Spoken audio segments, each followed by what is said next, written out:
हिमाचल प्रदेश विधानसभा चुनाव में किसकी बनेगी सरकार? कौन बनेगा हिमाचल प्रदेश का मुख्यमंत्री? जी हां दोस्तों, आज की इस वीडियो में संपूर्ण हिमाचल प्रदेश की 68 विधानसभा सीटों की गणना करेंगे। हिमाचल प्रदेश में आखिरकार किस पार्टी को मिलेगी जीत और हिमाचल प्रदेश का कौन बनेगा मुख्यमंत्री? आज की इस वीडियो में संपूर्ण सीटों की चर्चा भी करेंगे और आपको बताएंगे कि आखिरकार हिमाचल प्रदेश में वर्तमान स्थितियां क्या है। वैसे तो हिमाचल प्रदेश में वर्तमान में कांग्रेस की सरकार है, लेकिन कांग्रेस की सरकार होते हुए भी यहाँ पर जो सुर्खियाँ हैं वो बीजेपी बटोर रही है। इसका एकमात्र कारण हिमाचल प्रदेश लोकसभा चुनावों के अंदर बीजेपी के सभी की सभी हिमाचल प्रदेश की चारों लोकसभा की सीटें हासिल करना है। बता दें, हिमाचल प्रदेश विधानसभा चुनावों में चारों की चारों सीटें बीजेपी ने ही हासिल की थी, जिसके अंदर कांग्रेस पार्टी को एक भी सीट हासिल नहीं हुई। जिसके बाद विधानसभा चुनाव में भी कहीं ना कहीं बीजेपी की सरकार बनती हुई देखने को मिल सकती है। हालांकि वर्तमान स्थितियां क्या कहती हैं, वर्तमान स्थितियों के अकॉर्डिंग किसे मिलेंगी कितनी सीटें, कि आज अगर विधानसभा के चुनाव हो जाते हैं तो हिमाचल प्रदेश में किसकी बनेगी सरकार। आप बस वीडियो में अंत तक बने रहिएगा। वीडियो को लाइक, लाल बटन दबाकर चैनल को सब्सक्राइब और घंटी के बटन को याद से दबाइएगा, क्योंकि यह बिल्कुल फ्री होता है। अब दोस्तों, हम सबसे पहले अगर बात कर लेते हैं हिमाचल प्रदेश के बिलासपुर की। हिमाचल प्रदेश के बिलासपुर में आती हैं 4 विधानसभा की सीटें, जिसमें से 2 सीटें इंडिया गठबंधन तो 2 सीटें एनडीए के खाते के अंदर जा सकती हैं। वहीं दोस्तों अन्य का खाता नहीं खुलेगा। वहीं अगर हम बात करते हैं दोस्तों चंबा जिले की, चंबा जिले के अंतर्गत आती हैं 5 विधानसभा की सीटें, जिसमें दोस्तों 3 विधानसभा की सीटें इंडिया गठबंधन तो 2 सीटें एनडीए के खाते के अंदर जा सकती हैं।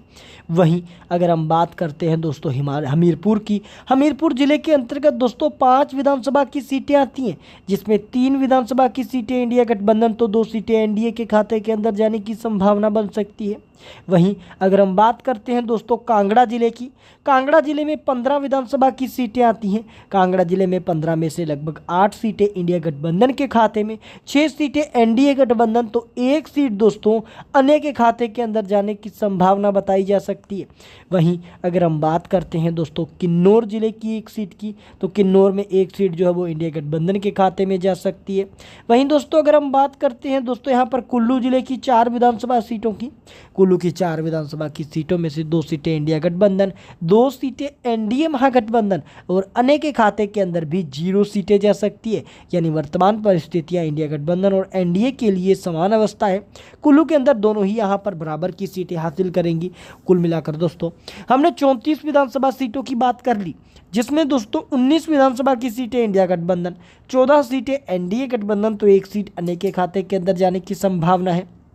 वहीं बात लाहौल व स्पीति की करें 1 सीट की, तो ये इंडिया गठबंधन हासिल करेगा। वहीं अगर हम बात मंडी लोकसभा सीटों की करते हैं, माफ कीजिए विधानसभा सीटों की करते हैं, मंडी में 10 विधानसभा की सीटें आती हैं, जिसमें 6 विधानसभा की सीटें तो इंडिया गठबंधन, एनडीए गठबंधन यहाँ पर 3 सीटें तो 1 सीट अन्य के खाते के अंदर जाएगा। वहीं अगर हम बात करते हैं दोस्तों शिमला जिले की, तो शिमला जिले के अंतर्गत दोस्तों 8 विधानसभा की सीटें आती हैं, जिसमें 5 सीटें इंडिया गठबंधन के खाते में, 3 सीटें एनडीए गठबंधन के खाते में, 0 सीट अन्य के खाते के अंदर जाएंगी। वहीं अगर हम बात करते हैं दोस्तों सिरमौर की 5 विधानसभा सीटों की, तो दोस्तों 2 सीटें इंडिया गठबंधन के खाते के अंदर जाने की संभावना बताई जा रही है, 3 सीटें एनडीए गठबंधन के खाते के अंदर तो 0 सीटें अन्य के अंदर जाने की संभावना है। वहीं अगर हम बात करते हैं दोस्तों सोलन की, सोलन जिले के अंतर्गत दोस्तों 5 विधानसभा की सीटें आती हैं, जिसमें से 3 विधानसभा की सीटें इंडिया गठबंधन के खाते के अंदर जा सकती हैं, 2 विधानसभा की सीटें एनडीए गठबंधन और 0 सीट अन्य के अंदर जा सकती है। वहीं दोस्तों अंतिम ऊना जिले की 5 सीटों की हम बात करते हैं, तो 3 विधानसभा की सीटें इंडिया गठबंधन के खाते के अंदर जाने की संभावना है। वहीं 2 सीटें एनडीए गठबंधन के खाते के अंदर जाने की संभावना है, तो 0 सीटें अन्य के अंदर जाएंगी। कुल मिलाकर हमने हिमाचल प्रदेश की 68 विधानसभा सीटों की बात की है, जिसमें 39 विधानसभा की सीटें इंडिया गठबंधन के खाते के अंदर जाएंगी। बहुमत का जो आंकड़ा है वो लगभग 34 सीट है, जो 39 सीटों के साथ इंडिया गठबंधन हासिल कर रहा है। वहीं 27 विधानसभा की सीटें एनडीए महागठबंधन के खाते के अंदर जाने की संभावना यहाँ पर बताई जा रही है।